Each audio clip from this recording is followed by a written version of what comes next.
na sa 35 ang patay at mahigit sa 100 ang sugatan sa magnitude 7.8 na lindol na tumama naman sa border ng Pakistan at Iran. Maraming Pinoy sa gitnang silangan ang natakot ng maramdaman ang pagyanig habang sila ay nasa trabaho. Mula Kuwait, nagpapatrol, Middle East Correspondent Maxi Santiago. 1:48 ng hapon kahapon dito sa Kuwait o 6:48 p.m. sa Maynila nang naramdaman ang pagyanig. Dahil oras ng trabaho, marami sa mga empleyado gaya ng mga Pinoy dito nasa loob ng kani-kanilang gusali. Pangalawang lindol na sa Kuwait, nung una, nung nakaraang linggo.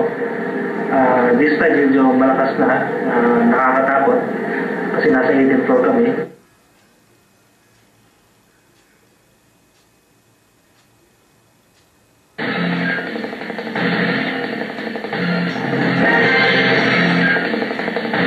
Naramdaman ang pagyanig na tumagal ng may 20 segundo. Sa Oman, nilanig din ang Philippine Embassy na nagdulot ng crack sa patio ng embahada. Talagang kinabahan ako. Kita naman sa litratong ipinadala ng Bayan Patroller na nagsitigil ang mga sasakyan sa gitna ng kalsada sa Sharjah, UAE dahil sa lindol. Nag-crack naman ang pader sa apartment ng isa pang Bayan Patroller. Pero sa kabila nito, wala namang naitalang nasaktan sa Kuwait, Oman at UAE.